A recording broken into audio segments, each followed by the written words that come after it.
అదేంట్రాయుడు, మీ అక్కకి ఇష్టం లేని పని చేసి మీ అక్క మాటే కాదనే స్థాయికి వచ్చేసావా?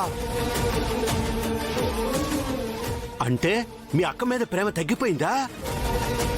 మీ అక్క అంటే నీకు విలువ లేదా? మైనావతి, చూసావా? రాయుడు మారిపోయాడు. ఆపండి.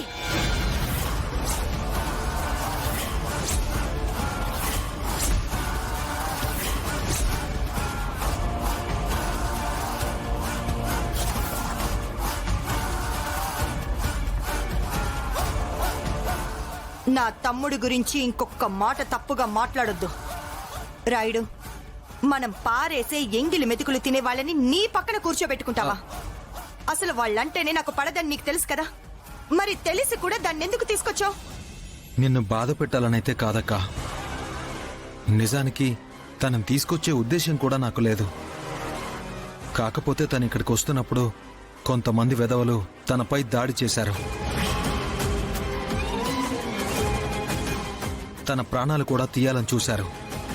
నా కళ్ల ముందే జరుగుతున్న ఘోరాన్ని చూడలేక నేనే ఆ అమ్మాయిని కాపాడాల్సి వచ్చింది. వీడి వల్లే ఆ పిల్ల బతికి బయటపడిందన్నమాట. అమ్మో, నా పేరు బయటికి రాలేదు. అసలు దాన్ని కాపాడాల్సిన అవసరం నీకేంటి? వాళ్ళు ఎలాంటి వాళ్ళో, వాళ్ళ మనస్తత్వాలు ఎలాంటివో నీకు తెలీదా? పరిస్థితిని అడ్డు పెట్టుకుని తర్వాత వాళ్ళు అనుకున్నది సాధిస్తారు, మనల్ని వేధిస్తారు. అందుకే వాళ్ళ నీడ కూడా మనపై పడ్డానికి వీల్లేదని చెప్పాను. అయినా నువ్వెందుకు వినడం లేదు? అదే నాకు అర్థం కావట్లేదు మైనావతి. నన్ను క్షమించక్క. నేను ఆ అమ్మాయిని అక్కడే వదిలేసి వస్తే మళ్లీ తన ప్రాణాలకి ఏదైనా ప్రమాదం జరగొచ్చనే ఉద్దేశంతోనే నేనిక్కడికి తీసుకొచ్చాను తప్ప తెలిసి నీ మనసుని నొప్పించాలని కాదు. అయినా ఇక దాని గురించి వదిలేయక్క. నేను వచ్చేసాను కదా, ప్రశాంతంగా ఉండు. నమస్తే రాయుడు గారు. నమస్తే ప్రిన్సిపల్ గారు. మేడం, కలెక్టర్ గారు బయలుదేరారు. రండి, మనం ప్రోగ్రాం స్టార్ట్ చేద్దాం.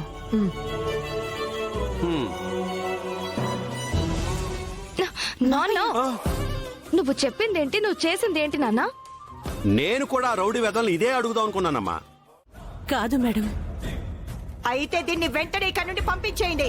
నేనేం తప్పు చేశానని పంపించేస్తారు మేడం? నోర్ మోయ్. నా ముందు మాట్లాడే అర్హత నీకు లేదు. ఇంకా చూస్తారే, దీన్ని బయటికి గెంటేయండి. మేడం ప్లీజ్, మేమిప్పుడు పర్ఫామ్ చేసే కాన్సెప్ట్ కి తనుండాలి. తనే మాకన్నీ నేర్పించింది. అసలు దీనికేం వచ్చని మీకు నేర్పిస్తుంది? తోలు బొమ్మలాట మేడం.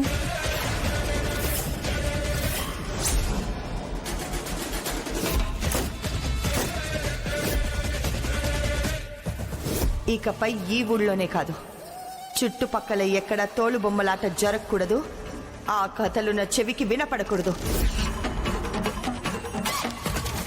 ఇప్పుడు వస్తుంది అసలు మజా. ఇక నా చేతికి మట్టి అంటకుండా మైనావతి దీన్ని బయటికి గెంటేస్తుంది. వీల్లేదు, వెంటనే దీన్ని గెంటేయండి. మేడం ప్లీజ్, నా మాట వినండి. నా మాట నువ్వెందుకు వినడం లేదు ప్రీతి? వీళ్లతో ఉంటే మన విలువే పడిపోతుంది. వీళ్ళు చూడ్డానికి అమాయకంగా కనిపిస్తారు, కానీ వీళ్ళు అనుకున్నది సాధించడానికి దేనికైనా తెగిస్తారు. వీళ్ళ అవసరాలకి మనలాంటి గొప్ప వాళ్ళని అడ్డు పెట్టుకుంటారు.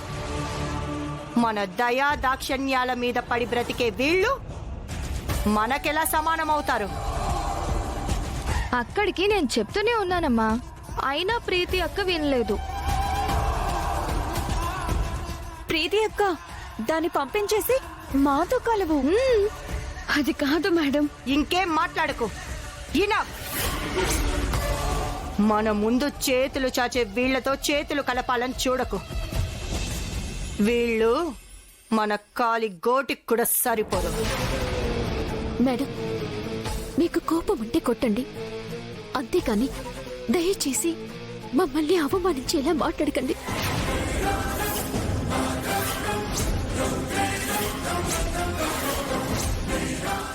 మీకంటే ఆస్తిలోనూ అంతస్తులోనూ మేము లేని వాళ్ళమే కావచ్చు, కానీ ఉన్నంతలో ఉన్నతంగా బతికేవాళ్ళం. వేసుకునే బట్టల్లోనూ చూపించే హుందాతనంలోనూ తేడా ఉంటుంది తప్ప మన ఇద్దరికి పెద్ద తేడా ఏమీ లేదు మేడం.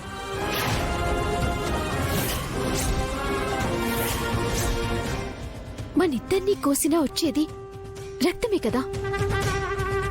దానికి దాన్నా పేద అనే తేడా ఉండదు మేడం.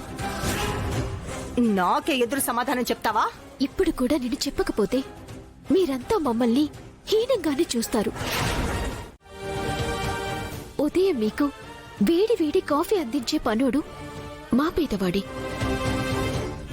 మీ ఇంటి పనులు వంట పనులు చేసేది మా పేదవాళ్ళే. మీ కారు నడిపేది మా పేదవాళ్ళే. అన్ని పనులు చేసేది మేమే అయినప్పుడు, మేము లేకుండా మీకు పూటే గడవనప్పుడు మరి మేము ఎలా లేని వాళ్ళమవుతాం? అన్నీ ఉన్నా ఏమీ చేసుకోలేని మీరు కదా లేనోళ్ళవుతారు. నోర్మోయ్! నేనేదో మీకు కోపం తెప్పించాలని అనటం లేదు మేడం. మేము మనుషులమే అని గుర్తు చేస్తున్నాను.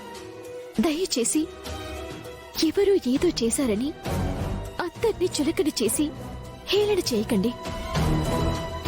మాకు విలువుందని గుర్తించండి. హలో, వింటున్నాం కదని ఉపన్యాసాలు ఇవ్వకో. ప్రిన్సిపాల్ గారు, ఈ పిల్లని మీరు పంపించేస్తారా, నన్ను సార్ పంపించేయమంటారా? సార్ ప్లీజ్ సార్, ఆవేశపడొద్దు. మేడం ప్లీజ్, కలెక్టర్ గారు వస్తున్నారు. ఆవిడ కూడా ఈ తోలుబొమ్మలాట చూడాలని ఇంట్రెస్ట్ చూపిస్తున్నారు.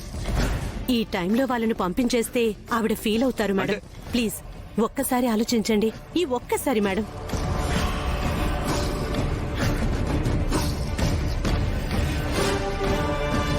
నీ సంగతి తర్వాత చెప్తాను.